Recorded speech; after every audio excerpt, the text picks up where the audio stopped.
Hey, what's up? It is Buzz from Buzz Cuts Firewood. I'm going to do a controversial video. You wouldn't think this is controversial at all. Today, I'm going to talk about filing a chainsaw. It shouldn't be that big a deal, but man, people get fired up. They get frustrated if you use a Dremel. They get mad if you use one of these handholds. If you take it in and get it done with a little grinder. There's a ton of different ways to do it. Whatever works for you works. So I'm not going to be super controversial on this. I'm going to use a simple file, and I'm going to show you the hand method that I use. I will also take in, I have about 5 chains on each of the 2 chainsaws I have. So once I've gone through 4 and they're all dull and I'm on my last one, I'll take all 5 of them to the local hardware store, pay a couple of bucks each to get them ground down. They work perfectly fine.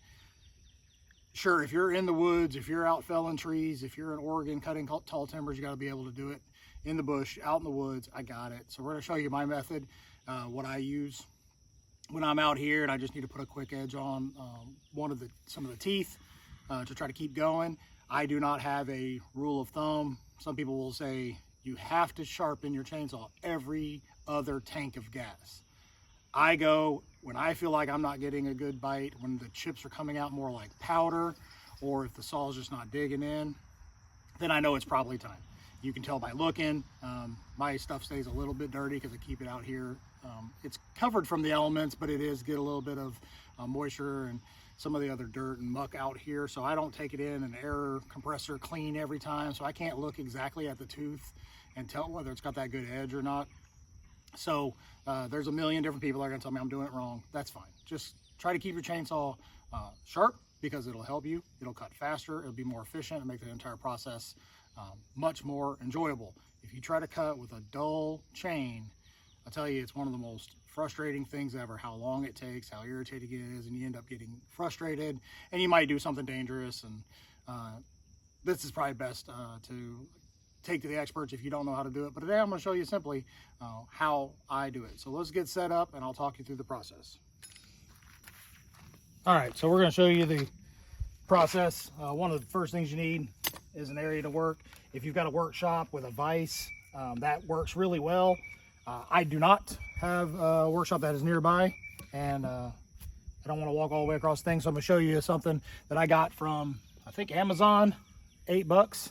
This is called a log vise. It's very simple. 2 sharp teeth, nice flat head, and a little bit of a grip right here. That's all it really takes. So you just take that. You can use a piece of wood. You can use your pickaroon. You can use your axe. Got a piece of wood in there. Just get the thing seated in there pretty good. And you're in.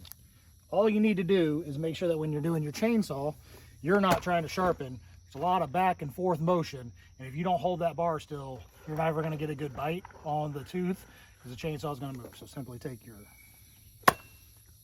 saw, drop it in there. I lift it up just a little bit. You'll see why when I rotate the chain in a minute. And just tighten it down, finger tight. Do not crank down, do not go crazy. Just put it on there, so now it's gonna stay still. All right, before we get all zoomed in real tight, what we got here is a MS 290. So what this uses is a 325 pitch chain. I also have a MS 390, which is a 3/8 pitch chain, so that means different file sizes. You end up with 5 30-seconds, 7 30-seconds. So today we'll be using the 5 30-seconds. They all say on the side what they're good for. You can put in 0.325 pitch and you'll get the right file for it. These things are nice because they do have the sharp end that you can push into the little handle. I don't have one of the handles, so we're just gonna hold it real tight and not stab ourselves in the hand. The other thing, these are nice and rusty, but this is Amazon. Steel makes one of these, they're $50. Amazon makes them, they're 20. You can take this guy out, pull those files out, slide that down in, and now what you've got is handles to hold onto it, but you also have a flat file down the middle that'll mess with the rakers. We're not really going to mess with that today. All right, just a simple, quick anatomy. I'm not going into too many details. There's a lot of different lingo. This is what I call it. This is simply the tooth, and this is the raker. This does the cutting right here in the curve, which is the gullet. This is the raker. Clears the area, keeps you on track, keeps you straight. One of the things you want to do when you're sharpening is try to stay consistent. You don't want to file this guy down 20 times and then the other tooth you file down 3 or 4 times. You can visually see that it's going to get cleaner, that some of this debris and some of this rust or some of this sawdust and crap is going to get taken out of there. So you'll see it gets shinier, but you really want to count how many strokes. That's what I like to do. That way I can know I'm consistent.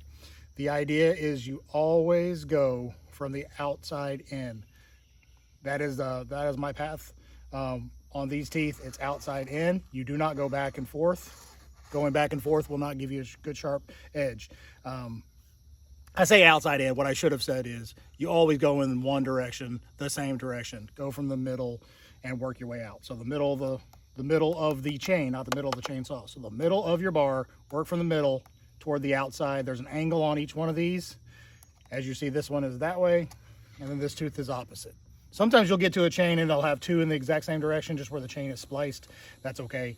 Just sharpen it in the right direction. So you do not mess around with the angle. Set it in there nice and easy. There's plenty of gauges that will help you stay straight and show you the 20-degree angle or the 30-degree angle.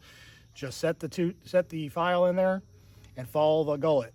One of the things that I've seen is if you use the wrong file size, this is the correct one, this is not. This is for a 3/8 chain. It's going to sit there and it will sharpen it, but it's also going to eat your tooth away a lot. And when you don't have that nice curved gullet, you're not going to get as good of a bite. So this would work, but you're also going to tear your chain up really fast. So just make sure that you got the right file for your chain. Okay, one of the other things that I'm going to show you here is that you want to make sure you throw your brake on just to make sure this chain doesn't move around on you. Makes it a lot easier. So here's the process. Hold it nice and tight. Again, if you have one of these things, there's a little bit more of a handle.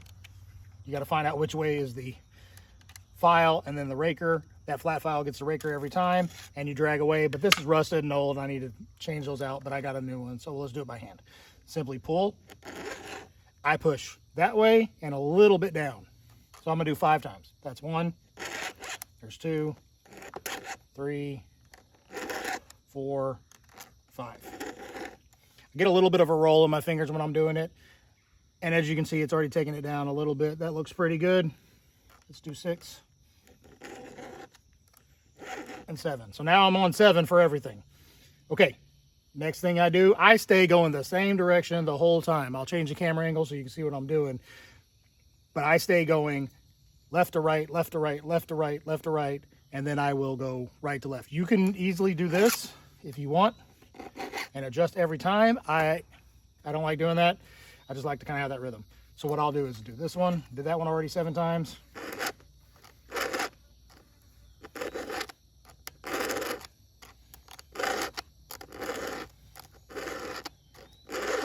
There's 7.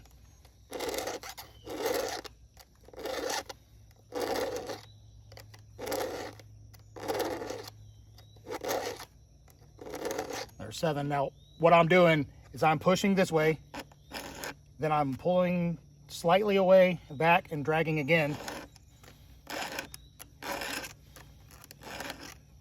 And when you get going in a hurry, you'll see people, looks like they're going back and forth. They're not. They're pushing in, and they're just releasing it, keeping it in that gullet just for speed. What they're not doing is filing back and forth. That will ruin the tooth.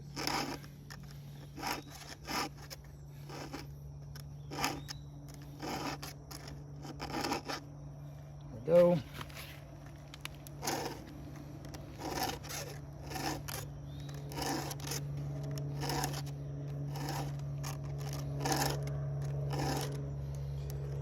Seven. Now, when you get out here to the very end, what you'll see is that it's going to start moving the chainsaw around up there at the top, so you just got to be careful. If you don't like doing that, understandable. Take the brake off. Simply take the brake off, use your file, and then just bring the chain forward. Whoop. That's why I lift it a little bit. Oh my gosh. And that's why I like to lift it a little bit. And so that way those teeth don't grab the bottom.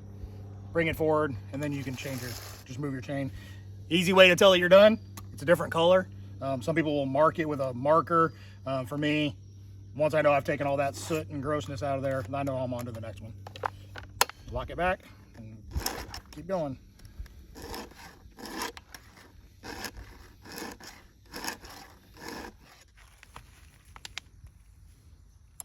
Okay, what we're going to do is we're going to work on this one right here.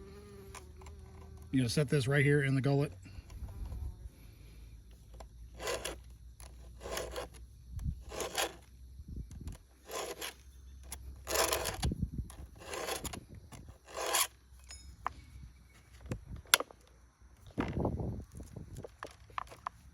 Okay, bring it up.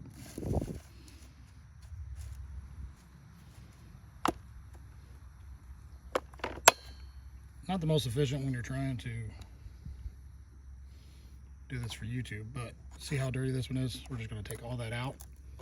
Just get a little bit of metal. See how I'm just staying in the gullet and I'm pushing back, but I have no pressure on it.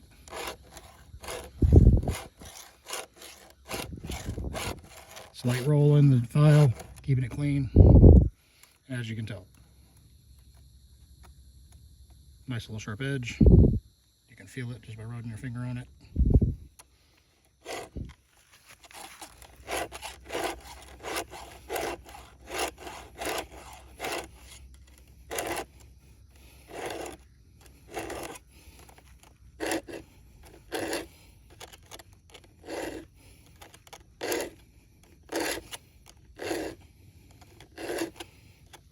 Okay, and for the interest of YouTube, we'll switch and go the other direction.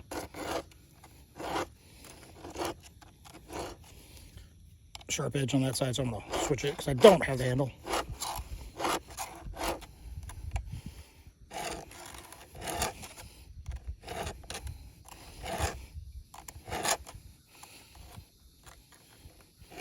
You've got file all the way from here to here, so no issues using every bit of it.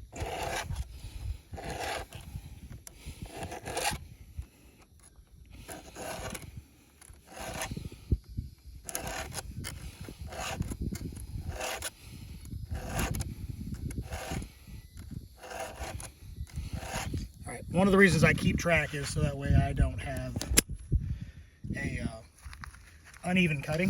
If you file one down a lot on the left side and not on the right side, what you end up having is uneven cuts.